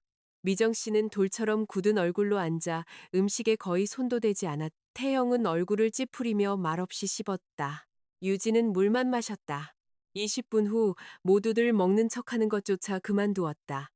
그저 어색한 침묵 속에 앉아 있을 뿐이었다. 평소 같으면 식사 후에 디저트, 긴 대화가 이어졌을 것이다. 오늘은 모두 침묵했다. 미정 씨가 마침내 참지 못하고 말했다. 민준아, 도대체 무슨 일이 일어나고 있는지 설명 좀 해보렴. 민준은 머뭇거리며 발을 동동 굴렀다. 어머니, 그게 수진이랑 저랑 각자 돈 관리하기로 했어요. 각자 책임지는 거죠. 왜 그런 짓을? 요즘 방식이잖아요. 옳다고 어머니가 직접 말씀하셨잖아요. 시어머니의 얼굴이 붉어졌다. 내 의도는 그런 게 아니었어. 그럼 어떤 의도셨는데요? 책을 덮고 수진이 끼어들었다. 설명해 주시겠어요? 그녀는 일어나서 식탁으로 다가가 비어있는 의자에 앉았다. 어머님, 3주 전에 저에게 각자 돈 관리에 대해 말씀하셨어요. 편하고 요즘 방식이고 옳다고 하셨죠. 민준 씨가 그 말을 들었어요. 지금 우리는 각자 돈 관리를 하고 있습니다. 뭐가 문제인가요? 문제는 네가 지금 장난을 치고 있다는 거야. 남편을 굶기고 가족을 위해 요리하는 것을 거부하고 저는 아무도 굶기지 않았어요. 민준 씨는 성인이고 직접 요리하거나 식사를 주문하거나 완제품을 사 먹을 수 있어요. 돈도 있고 능력도 있잖아요. 하지만 넌 아내야. 의무가 있잖아. 아내의 의무에 매주 토요일마다 남편의 친척을 공짜로 먹여 살리는 것은 포함되어 있지 않아요. 저는 일해서 돈을 벌고 제 몫의 생활비를 냅니다. 민준 씨도 마찬가지고요. 우리는 대등해요. 아니면 우리가 대등하지 않다고 생각하세요? 미정 씨의 얼굴이 새빨개졌다. 네가 언제부터 그렇게 냉혹했니? 아니요. 예전에는 제가 우리가 한 가족이라고 생각했기 때문에 기꺼이 여러분을 위해 요리했습니다. 하지만 어머님께서 각자 돈 관리를 제안하셨으니 우리는 한 가족이 아닌 셈이죠. 각자 책임을 지는 겁니다. 태영이 갑자기 짧고 날카롭게 웃었다. 민주나 수진이 말이 맞다. 어머니가 분개했다. 어머니 그만하세요. 수진 씨 말이 전적으로 옳아요. 우리 정말 여기 와서 수진 씨 돈과 노동력으로 공짜로 배 채우는 데 익숙해졌어요. 수진 씨는 우리한테 엄청난 시간과 돈을 썼는데 우리는 반찬통까지 채워서 일주일치 식량을 가져갔잖아요. 우리 정말 양심도 없었어요. 유진이 조용히 고개를 끄덕였다. 아주버님 말씀이 맞아요. 저희가 음식을 그렇게 많이 가져갈 때마다 항상 죄송했어요. 근데 어머님께서 그게 당연한 거고 수진 씨도 괜찮다고 하셨잖아요. 저도 정말 괜찮았어요. 수진이 말했다. 우리 예산이 공동일 때는요. 이제 예산이 분리되었으니 규칙이 바뀐 거예요. 미정 씨는 입술을 꽉 다문 채 침묵했다. 그러다 갑자기 일어나 가방을 집어들었다. 우리는 가겠다. 모두 가자. 태영과 유진도 일어나 아이들을 챙겨 옷을 입었다. 문 앞에서 태영이 동생을 돌아보았다. 민준아, 잘 생각해봐. 수진이는 잘못 없어. 이 모든 바보 같은 짓을 시작한 건 너야. 문이 닫혔다. 민주는 거실 한가운데 선 채 초라한 식사 잔해와 더러운 접시, 닫힌 문을 쳐다보았다. 그리고 수진을 보았다. 그녀는 소파로 돌아가 책갈피를 끼워둔 페이지를 펴고 다시 읽기 시작했다. 수진아, 응. 이제 정말 그만하면 안 될까? 예전처럼 전부 돌리자. 민준 씨, 아직 겨우 3일 지났어요. 당신이 직접 제안한 각자 돈 관리, 3일 만에 벌써 포기하는 거예요? 포기하는 게 아니야. 그냥 이게 잘못됐다는 걸 깨달았을 뿐이야. 구체적으로 뭐가 잘못됐는데요? 이 모든 것, 각자 밥 먹고 각자 요리하는 거, 우리 가족이잖아. 같이 해야지. 그럼 왜 각자 돈 관리를 제안했어요? 민주는 침묵했다. 당신은 아내 재산을 전부 뺏긴 동료 김대리 얘기를 들었죠. 그리고 각자 돈 관리 아이디어를 던진 당신 어머니 얘기를 들었고요. 그래서 내가 당신을 이용하고 있고 당신 돈을 함부로 쓰고 있다고 생각한 거예요. 내 말이 맞죠? 꼭 그런 건 아니지만 정확히는 그래. 당신은 각자 돈 관리가 당신에게 통제권을 줄 거라고 생각한 거예요. 내가 내 돈만 쓰고 당신은 당신 돈만 쓰면 모두가 만족할 거라고. 하지만 당신은 각자 돈 관리가 각자의 삶을 의미한다는 건 생각 못한 거죠. 모든 면에서. 각자 책임을 지는 것. 민주는 소파에 주저앉아 두 손에 얼굴을 묻었다. 내가 바보였어. 네, 바보였죠. 하지만 바로잡을 수는 있어요. 그는 희망에 찬 눈으로 그녀를 올려다보았다. 용서해 줄 거야? 용서에 대해 이야기하기는 아직 일러요. 먼저 당신이 뭘 했는지 제대로 이해해야 해요. 수지는 책을 놓고 일어나 주방으로 갔다.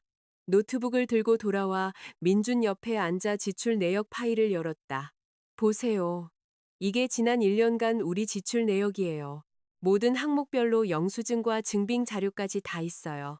민주는 숫자들을 보았고 그의 눈은 점점 커졌다. 당신 가족을 위한 주말 식사비. 1년에 720만 원. 이건 순수한 식료품 비용이에요.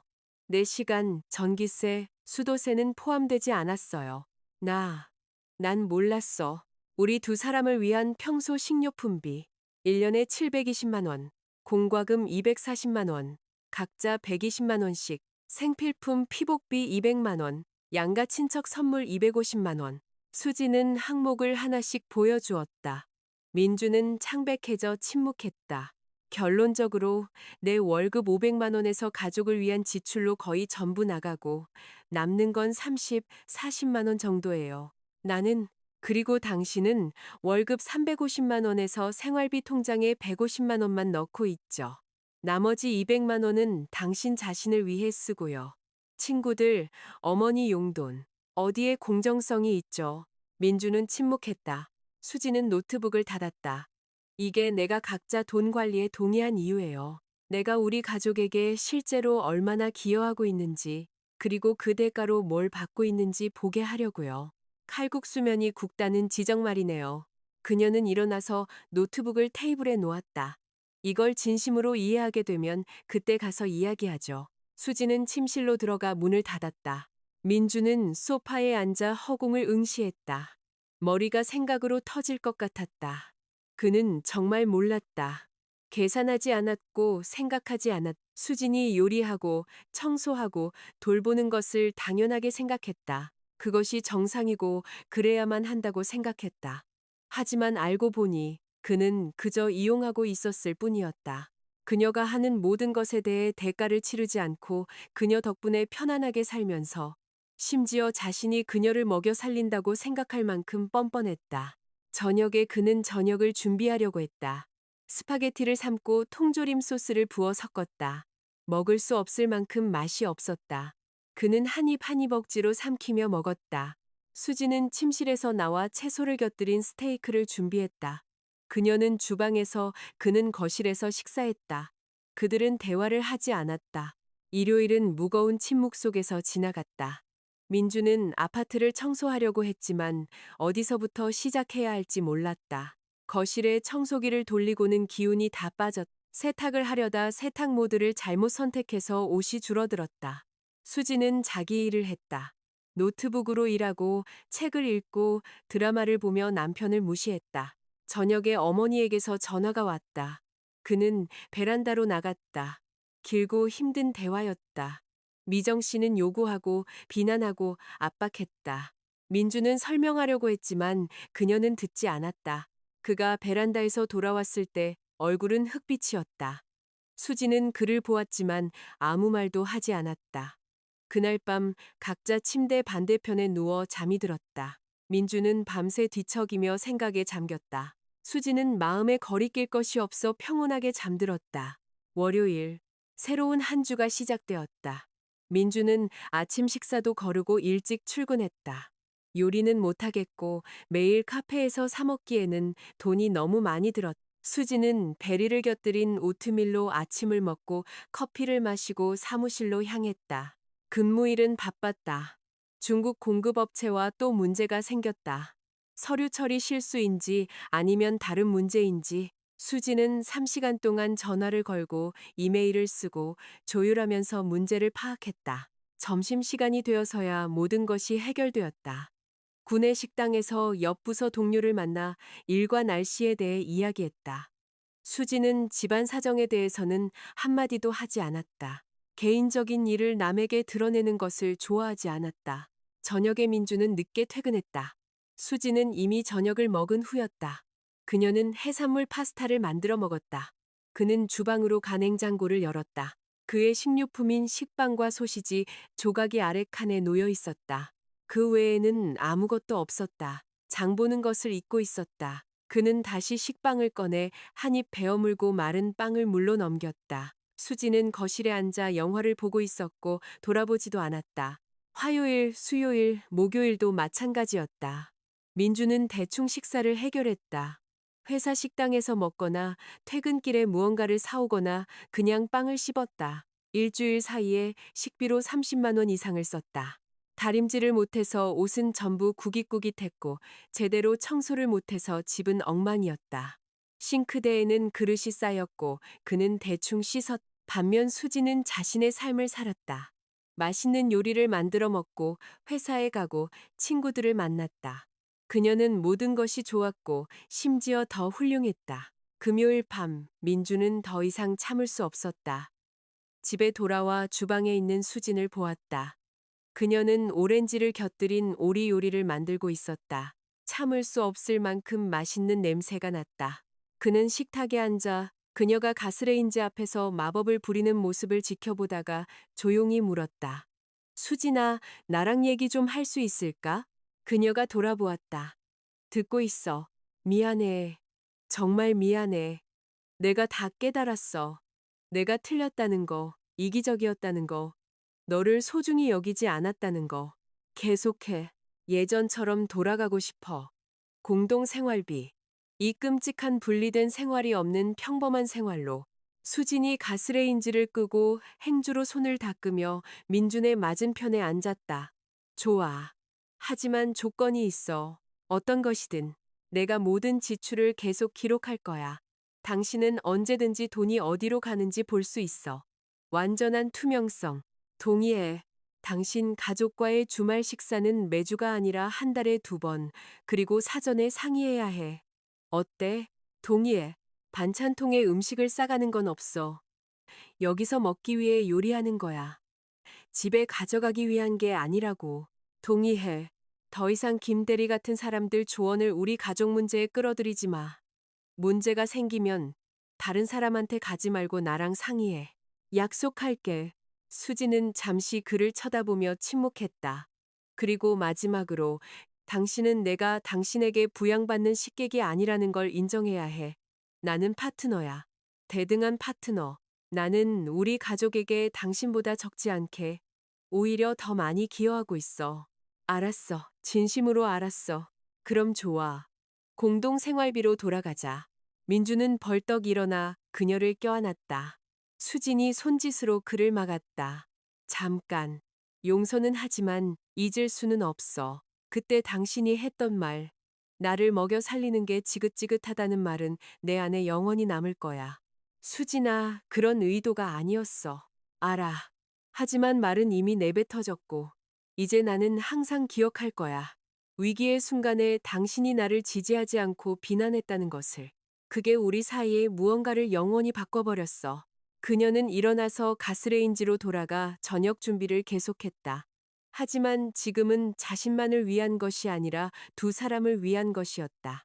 민주는 식탁에 앉아 그들의 관계에서 무언가 중요한 것이 부서졌고 그것을 부순 것이 바로 자신이라는 것을 깨달았다. 그 주방에서의 대화 후 일주일이 지났다. 민주는 공동 생활비로 돌아가자고 간청했지만 수지는 동의하지 않았다. 그저 차가운 눈으로 그를 쳐다보며 말했다. 아직 일러요, 민준 씨. 당신은 아직 자기가 뭘 했는지 끝까지 이해하지 못했어. 그는 설득하려 했지만 그녀는 단호했다. 각자 돈 관리는 계속되었다. 모든 면에서 각자 책임을 지는 것이었다.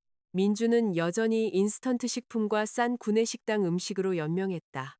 그의 옷은 구깃구깃했고 그의 책임 구역인 아파트 공간은 더러웠다. 그는 예전보다 훨씬 많은 돈을 생활비로 썼지만 삶의 질은 더욱 나빠졌다. 반면 수지는 번영했다.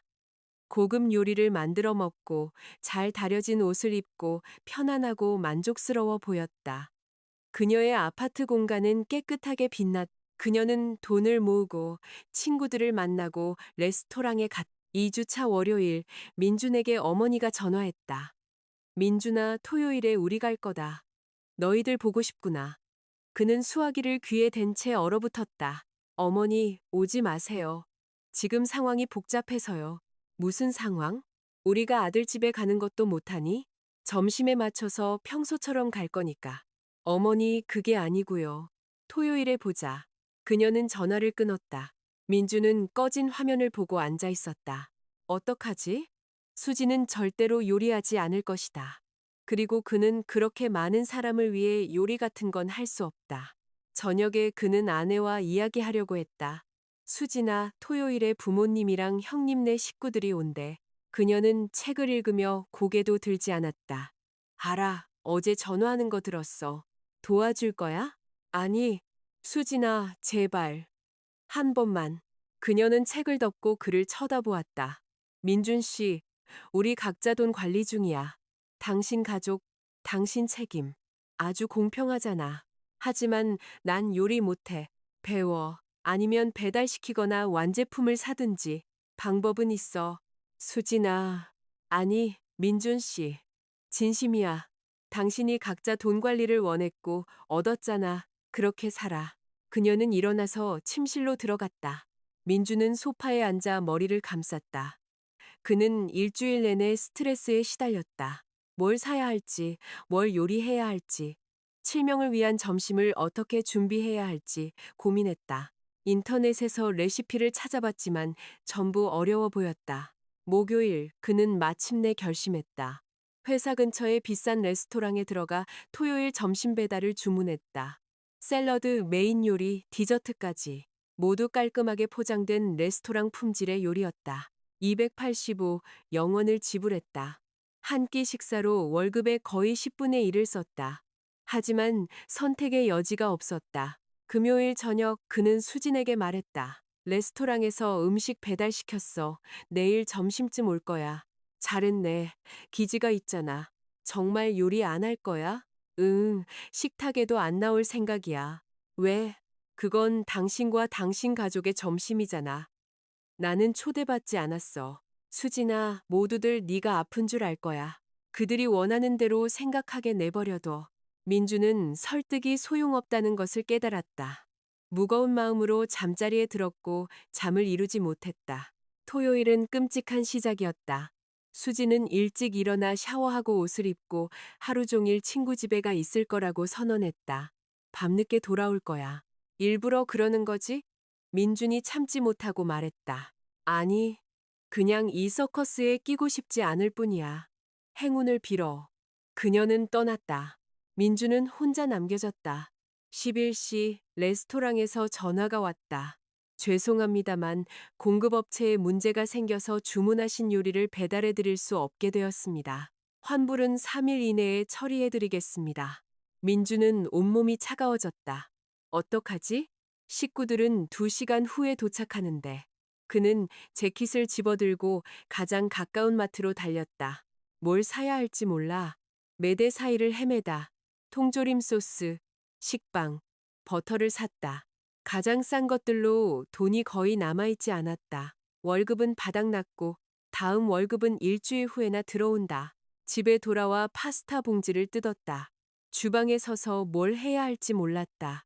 삶아야지. 근데 어떻게? 물은 얼마나? 시간은 얼마나? 그는 시도해 보았다. 냄비에 물을 끓여 파스타를 쏟아부었지만 비율을 잘못 맞췄다. 물이 너무 적었다. 파스타는 한 덩어리로 엉겨붙어 냄비 바닥에 눌어붙었다. 민주는 욕설을 내뱉으며 모든 것을 싱크대에 버렸다. 시계를 보니 이미 12시 40분이었다. 식구들은 20분 후에 도착할 것이다. 패닉에 빠진 그는 봉지에서 새로 산 마지막 파스타를 꺼냈다. 포장을 찢고 마른 파스타를 접시에 쏟아부었다. 그냥 날 것 그대로 마른 파스타가 담긴 접시 3개를 식탁 위에 놓았다. 그 외에는 아무것도 없었다. 정확히 일시에 인터폰이 울렸다. 민준이 문을 열었다. 문 앞에는 빈 반찬통이 든 가방을 든 미정 씨와 태영, 유진, 그리고 새아이가 서 있었다. 시어머니가 가장 먼저 들어오며 코를 킁킁거렸다. 이상하네. 아무 냄새도 안 나. 수진이는 요리 안 했니? 들어오세요. 민주는 겨우 이 한마디를 했다. 그들은 거실로 들어와 코트를 벗었다. 아이들은 방으로 달려갔다. 미정 씨는 텅 빈 식탁을 둘러보았다. 음식은 어디 있니? 아직 준비 안 됐어? 준비됐어요. 지금 가져올게요. 민주는 주방으로 가 3개의 접시를 들고 돌아와 식탁 위에 놓았다. 모두가 접시를 빤히 쳐다보았다. 각 접시에는 한 줌의 마른 파스타가 담겨 있었다. 삶지도 않은 날것의 딱딱한 파스타가 그냥 봉지에서 쏟아부은 채로 놓여 있었다.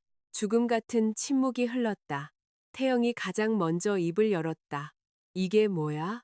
민주는 삶은 개처럼 붉어진 채 침묵했다. 미정 씨는 일어나서 식탁으로 다가가 파스타 한 가닥을 집어 손으로 부러뜨렸다. 이럴 리가. 그 순간 복도에서 수진이 나왔다. 그녀는 친구 집에 가지 않았다. 계속 침실에 앉아 기다리고 있었던 것이다. 시댁 식구들이 돌아보았. 수진은 문가에 서서 차분한 옅은 미소를 짓고 있었다. 그러자 미정 씨가 소리쳤다. 이게 도대체 뭐냐? 이 애가 우리한테 뭘 내놓은 거냐? 수지는 천천히 식탁으로 다가가 마른 파스타가 담긴 접시를 보고는 시댁 식구를 향해 고개를 들었다. 그리고 늘 그랬듯 공짜로 배불리 먹으러 온 시댁 식구들이 부엌에 발을 들였을 때 그들은 눈앞의 광경에 경악하며 비명을 질렀습니다. 그녀는 의미심장한 사이를 두었다. 거기에는 제가 그들을 위해 준비한 마른 파스타가 있었기 때문입니다. 삶지도 않은 채로요. 미정 씨는 망연자실했다. 네가 일부러 이런 짓을 대충 드세요. 우리 각자 돈 관리하고 있으니까요. 수진이 차분하게 말했다. 그녀는 민준을 돌아보았다.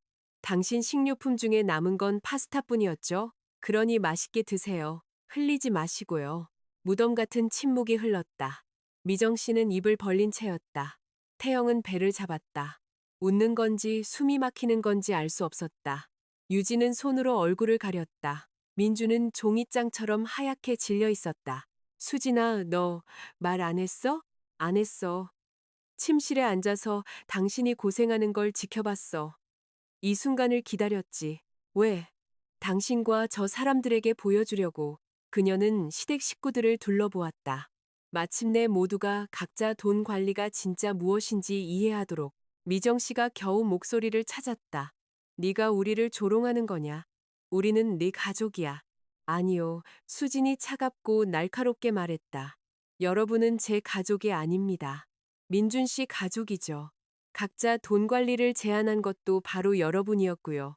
기억하세요, 어머님? 3주 전에 그게 얼마나 편하고 요즘 방식이라고 하셨잖아요. 내 의도는 그런 게 아니었어. 그럼 어떤 의도셨는데요? 각자 돈 관리는 제가 계속 제 돈을 여러분에게 쓰고 여러분은 계속 와서 공짜로 먹는다는 의미였나요? 그렇게는 안 되죠. 우리는 공짜로 먹는 게 아니야. 우리는 가족이라고. 매주 토요일마다 반찬통에 음식을 가득 담아가는 가족. 지난 3년간 제 돈으로 720만 원어치를 먹고도 한 번도 고맙다고 말하지 않은 가족. 미정 씨는 얼굴이 붉어졌다 하얘졌다 했다. 나는 몰랐어. 당연히 모르셨겠죠. 관심이 없으셨으니까. 와서 먹고 비판하고 반찬통을 채워서 가셨잖아요. 저는 돈, 시간, 노력을 쏟아부었고 그 대가로 받은 것은 칼국수면이 굵다는 지적이었습니다. 유진이 조용히 말했다. 수진 씨 말이 맞아요. 우리는 정말 수진 씨의 친절을 이용했어요. 태영이 고개를 끄덕였다. 어머니, 수진이 말이 맞아요. 미정 씨는 아들과 며느리 그리고 마른 파스타가 담긴 접시를 보았다. 이건 굴욕적이야. 네, 수진이 동의했다. 민준 씨가 저에게 자기를 먹여 살리는 게 지긋지긋하다고 했을 때 저도 똑같이 느꼈어요. 굴욕적이었습니다. 모든 것을 바친 사람이 자기가 기생충이라는 비난을 받았을 때 그녀는 민준을 돌아보았다. 이제 보이죠? 자기 돈으로 친척을 먹여 살리는 게 어떤 건지. 당신은 마지막 돈을 당신을 속인 레스토랑에 썼. 그러고도 살 것이 없어 싼 파스타를 샀고 그것마저도 제대로 삶지 못했죠. 민주는 고개를 숙인 채 침묵했다. 그런데 저는 3년 동안 매주 토요일에 그걸 했어요. 비싼 식료품을 사고 5시간 동안 요리하고 상을 차리고 비판을 듣고 당신 어머니가 반찬통을 채우는 걸 보면서도 그게 정상이라고 우리가 가족이라고 생각했어요. 수지는 식탁에 더 가까이 다가가 마른 파스타 한 가닥을 집어 손가락으로 돌렸다. 하지만 알고 보니 우리는 가족이 아니었어요. 알고 보니 저는 남편이 함부로 대하는 그냥 요리사이자 하녀에 불과했어요. 수진아, 미안해. 민준이 마침내 내뱉었다. 내가 완전히 바보였어. 생각도 못했고 이해도 못했어. 이제는 이해해. 그래요, 이해하네요. 제발, 용서해줘. 그는 모두 앞에서 바닥에 그대로 무릎을 꿇었다. 두 손을 빌듯이 모았다. 용서해줘. 예전처럼 모든 걸 돌리자. 내가 다 깨달았어. 너를 소중히 할게. 김대리 말도 안 들을게. 어머니 조언도 안 들을게. 제발 용서해줘. 수지는 위에서 아래로 그를 오랫동안 내려다보았다. 모두가 숨을 죽이고 그녀의 대답을 기다렸다. 일어서요, 민준 씨. 그가 일어섰다. 얼굴은 눈물로 엉망이었고 눈은 빨갛게 충혈되어 있었다. 용서할게요. 그는 안도의 한숨을 쉬며 그녀에게 다가갔지만 그녀가 손을 들어 막았다. 하지만 조건이 있어요. 아주 중요한 조건들이. 뭐든지 말해. 공동 생활비로 돌아가지만 내가 모든 지출을 완벽하게 기록할 거야. 당신은 언제든지 돈이 어디로 가는지 볼 수 있어. 동의해. 어때?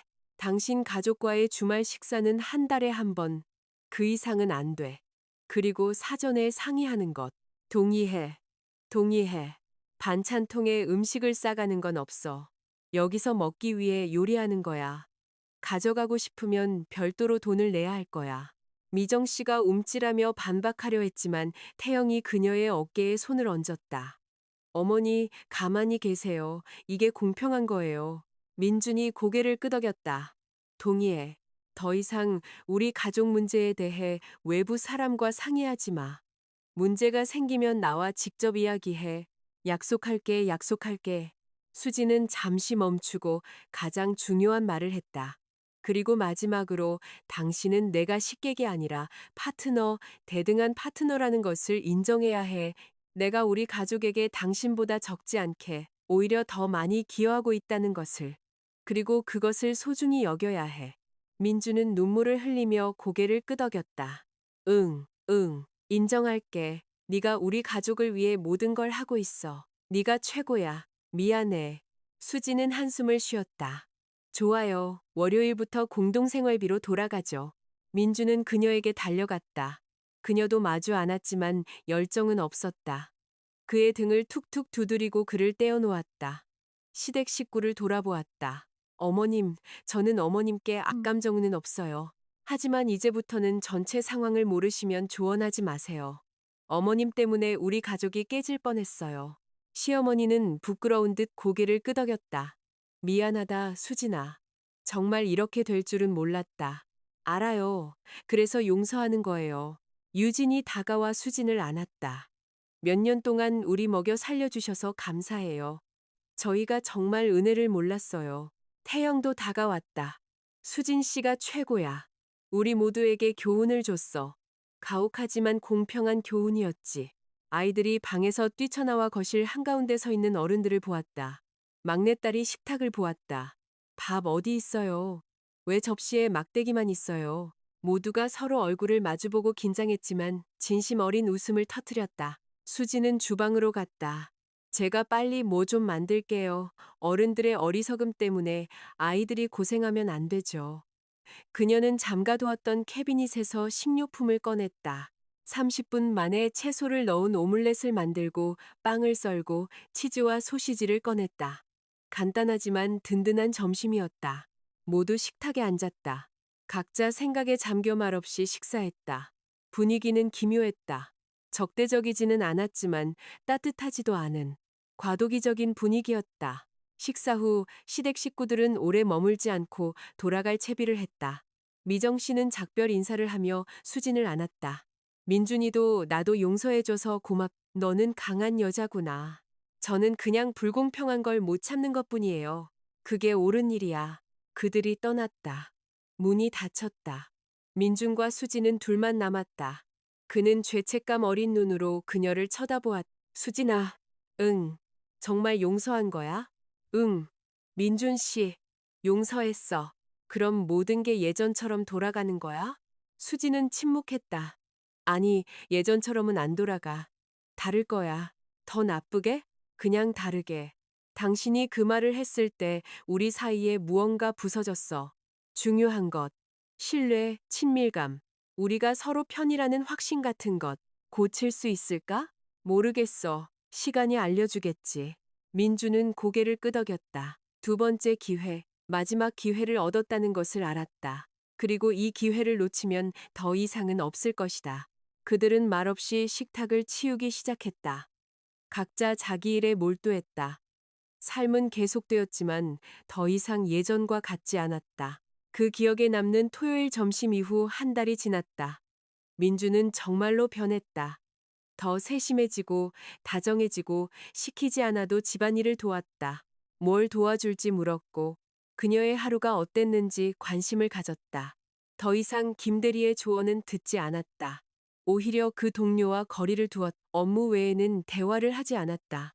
미정 씨도 변했다. 더 차분하고 예의 발라졌다. 약속대로 한 달에 한 번 와서 식사를 하고 감사의 인사를 하고 반찬통 없이 비판 없이 돌아갔다. 겉보기에는 생활이 정상 궤도에 오른 것처럼 보였지만 수지는 마음 한구석이 여전히 부서져 있는 것을 느꼈다. 그녀는 민준을 보고 무조건적으로 신뢰하는 남편이 아니라 자신을 배신할 수 있는 사람을 보았다. 힘든 순간에 지지해주지 않고 지켜주는 대신 비난할 수 있는 사람. 그녀는 계속해서 별도의 계좌에 돈을 모았다. 매달 월급의 3분의 1, 이미 500만 원 이상이 모였다. 만약을 위한 그녀의 비상 탈출구였다. 민주는 이 계좌에 대해 몰랐고 알 필요도 없었다. 왜냐하면 수지는 이제 머릿속에 플랜 B를 두고 있었고 필요하다면 언제든 떠날 준비가 되어 있었기 때문이다. 그녀는 더 이상 자신을 남김없이 바치고 무조건적으로 믿고 결혼을 깨지지 않는 것으로 여기는 아내가 아니었다. 이제 그녀는 두 눈을 뜨고 있는 아내, 파트너의 단점을 보고 최악의 경우 그가 어떤 행동을 할 수 있는지 아는 아내였다. 그리고 그것이 모든 것을 바꾸었다. 어느 날 저녁 그들은 소파에 앉아 영화를 보고 있었다. 민준이 그녀의 어깨를 감쌌다. 수지는 피하지 않았지만 더 가까이 기대지도 않았다. 조용히 앉아 화면을 응시했다. 수진아, 행복해? 그가 조용히 물었다. 그녀는 잠시 침묵했다. 모르겠어. 평온하기는 한데 행복한지는 잘 모르겠어. 그 일 때문에? 응. 내가 뭐 할 수 있는 거 있을까? 이미 하고 있잖아. 노력하는 건 보여. 하지만 그것만으로는 부족해. 시간이 알려주겠지. 민주는 그녀를 더 가까이 끌어당겼다. 수지는 가만히 있었다. 그들은 껴안은 채 영화를 보았지만 수진의 마음속은 텅 비어 있었다. 차가움도 분노도 아닌 그저 공허함. 예전에 무조건적인 사랑이 있던 자리에 이제는 조심스러운 애착만이 남아 있었다. 그녀는 그를 미워하지는 않았지만 더 이상 예전처럼 사랑하지는 않았다. 그가 너를 먹여 살리는 게 지긋지긋하다고 내뱉은 순간 사랑의 일부가 죽어버렸다. 그리고 그 부분은 되찾을 수 없었다. 어떤 사과로도 어떤 노력으로도 무언가 돌이킬 수 없이 죽어버렸고 그것이 가장 슬펐다. 그들은 계속해서 함께 살고 한 침대에서 자고 한 식탁에서 저녁을 먹었다. 평범한 부부처럼 보였다. 하지만 내면은 그렇지 않았다. 민주는 시간이 지나면 모든 것이 돌아올 것이라고, 수진이 다시 사랑스러운 눈으로 자신을 바라봐 줄 것이라고, 예전의 친밀감이 다시 생겨날 것이라고 희망했다. 하지만 수진은 그것이 결코 일어나지 않을 것이라는 것을 알았다. 그녀는 용서했지만 잊지 않았고 결코 잊을 수 없을 것이다. 어떤 상처는 아물지 않기 때문이다. 딱지가 생기지 않고 통증은 희미해지지만 흉터는 영원히 남는다. 그리고 민준을 볼 때마다 그녀는 그 흉터를 보고 그 말들을, 그 배신을 떠올리며 감정적인 거리를 두었다. 더 이상 그를 완전히 신뢰할 수 없었기 때문이다. 그리고 신뢰 없이는 진정한 친밀감은 존재하지 않는다. 반년이 지나고 1년이 지났다. 그들은 여전히 함께였고 다툼 없이 평온하게 살았다. 민주는 계속해서 노력했고 수지는 계속해서 거리를 두었. 적금 계좌는 불어났다. 2, 0만 원, 2, 500만 원, 3, 0만 원. 어느 날 민준이 물었다. 수진아, 언젠가는 나를 진심으로 용서해 줄까? 그녀는 그를 쳐다보았다. 나는 그날 바로 당신을 용서했어. 하지만 용서한다는 것이 잊는다는 의미는 아니고 다시 신뢰한다는 의미도 아니야. 그럼 너는 나를 신뢰하지 않는다는 거네? 예전처럼은. 아니, 그 신뢰를 되찾을 수 있을까? 모르겠어. 아마 안 될 거야. 그럼 우리는 왜 같이 있는 거야? 수지는 생각에 잠겼다. 습관 때문에, 아마 정 때문에, 이혼은 복잡하잖아. 하지만 당신은 이제 나를 사랑하지 않는구나. 사랑해. 하지만 예전과 같지는 않아. 더 적게, 더 차갑게. 민주는 고개를 숙였다. 내가 모든 걸 망쳤어. 응. 그리고 고칠 수 없어. 아마 그렇겠지. 그들은 침묵했다. 나란히 앉아 있었지만 각자 다른 세상에 있었다. 민주는 자신이 그녀를 영원히 잃었다는 것을 깨달았다. 그녀가 물리적으로는 옆에 있어도 감정적으로는 이미 떠나 있었다. 그리고 그것이 그의 실수에 대한 대가, 그가 보인 불신에 대한 대가, 돌이킬 수 없는 말에 대한 대가였다. 그는 용서를 얻었지만 사랑을 잃었다. 그리고 그것은 돌이킬 수 없는 손실이었다. 수지는 계속해서 살고, 일하고, 요리하고, 집을 돌보았다. 겉으로는 아무것도 변하지 않았지만 내면적으로 그녀는 이미 자유로웠다.